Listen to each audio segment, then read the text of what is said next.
খেলতে নামলে যেমন মাঠ ছেড়ে যাওয়া যায় না, আজকে আমার অবস্থা এমন হয়েছে। আমি এমন পরিস্থিতির মধ্যে পড়ছি, না যাইতে পারি না এখান থেকে রান্না শেষ করতে পারি। শুরুতে কিন্তু অনেক সুন্দর ছিল আকাশটা, তো ভাবলাম বাহিরে রান্না করি, আর বাহিরে রান্না না করলে কিন্তু আর চুলাও নাই, একটা এই চুলা, তো এই চুলার মধ্যে রান্না করতে হইব।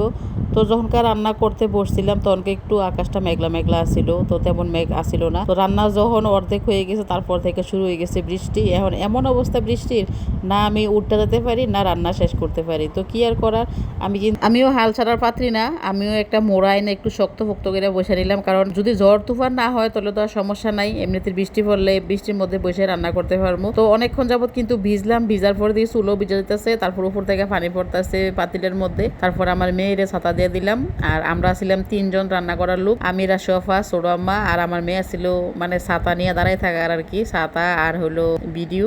তো এর মধ্যে ফুলো রান্না শেষ করছি, বৃষ্টির মধ্যেই কিন্তু ফুলো রান্না করছি, ছাতা ধরে রাখছি উপর দিয়ে, আর এদিক দিয়ে আমি রান্না শেষ করছি। তারপরে হলো গরুর মাংস রান্না করতেছি, মেহমানরা এসে পড়বো, তো এই কারণে একটু তাড়াহুড়া করে করতেছি। সবসময় কিন্তু মেহমানরা এসে দেখে আমরা রান্না শেষ করতে পারি নাই, তো এই কারণে আমি বৃষ্টির মধ্যে বসে বসে রান্না করতেছি। পোলাও ছিল 4 কেজি চাউলের, পোলাও রান্না শেষ। এখানে হলো গরুর মাংস 5 কেজি, তারপরে আলু আছিল 2-3 কেজির মতো আর কি, আলুটা আসলে মাফা ছিল না। তো গরুর মাংস রান্নাও শেষ, মানে সংক্ষিপ্ত ভাবে দেখাইতেছে আর কি, এত বড় করা আসলে সম্ভব A to Z ভিডিও করতে গেলে কিন্তু ভিডিওটা অনেক বড় হয়ে যাবে, তো এই কারণে একটু একটু করে দেখা যাচ্ছে। তো দেখেন এদিক দিয়ে কি পরিমাণ বৃষ্টি পড়তেছে, বৃষ্টি আসলে এত পরিমাণ পড়বো এটা ভাবি নাই, ভাবছিলাম একটু ঝিরি ঝিরি পড়বো হয়তো বা, তারপর আবার শেষ হয়ে যাবো। তো পরে দেখি না বৃষ্টি মোটামুটি ভালোই চলতেছে, তো এদিক দিয়ে আমারও কাজ চলতেছে। তো ছাতার নিচে আমার জায়গা হয় নাই অবশ্য, আমি ছাতার বাহিরে। তারপরে না দিয়ে আবার ফাঁক দিয়ে একটা জিনিস নিয়ে এলো, এটা হলো শৈশবের একটা খাবার আর কি, মানে ভ্যাট, আমরা গ্রামের বাসায় এটা ভ্যাট কই আর কি। তো এদিক দিয়ে কয়েকটা ব্যাট আনছিল, ফাঁকে ফাঁকে ব্যাটও খাইতেছি, বীজ দিয়েছি, রান্নাও মোটামুটি শেষ করতেছি। তো রান্না প্রায় শেষ পর্যায়ে এসে পড়ছে। প্রথমে অল্প কয়েকটা ব্যাট ছিল, পরে আরো কয়েকটা নিয়ে এসে, তো দেখেন অনেক সুন্দর কিন্তু ব্যাট। তো না দিয়ে সিলা দিতেছে, আমি খাইতেছি, আমার বড় ফা খাইতেছে, ফাঁকে ফাঁকে রান্নাও শেষ করতেছি। তো এটা কিন্তু একটা আসলে আনন্দের,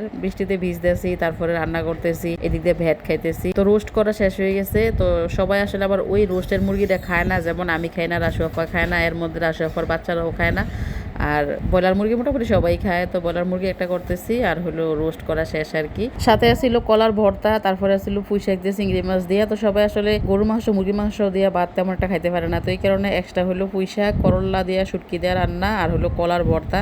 তো ওইটি গ্যাসে হইতেছে, আর এদিক দিয়ে লাগতে চুলার মধ্যে আমি এডি করতেছি আর কি। তো রান্না মোটামুটি শেষ, এখন পুঁই শাক হইলে শেষ হয়ে যাবো। তো মেহমান আইসা পড়ছে, তো মেহমানরা গিয়ে নিয়ে এসে একটু দেখামো, দাঁড়ান আমি রান্নাটা শেষ করি তারপরে দেখামো। তো আমার মেয়ে আবার শরবত বানাতে গেছে, শরবত বানাইতে গিয়ে মজা করতে গিয়ে তিতা করছে, এমন তিতা চিরতা হয়ে গেছে, শরবত আর মেহমানরা খাইতে পারে নাই।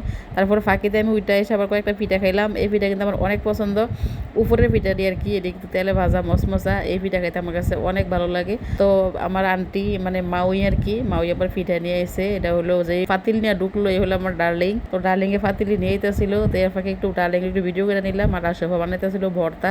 তো ভর্তার কাজও শেষ, মোটামুটি সব কাজ শেষ। আমি কিন্তু পুরো ভিজে গেছি, ভিজা তারপরে হলো রান্না শেষ করছি। এখন ফিটা সবার বাসায় দেবো, তো রাশোফায় ডিশের মধ্যে ফিটা নিয়ে নিছে। তো এই ফিটা নাকি সবার বাসায় দিতে হয়, তো একটা একটা করে তেলের পিঠা, তারপরে হলো পাকন পিঠা, আর সাজের পিঠা, ফুল পিঠা ছিল, আর ছিল 5 রকমের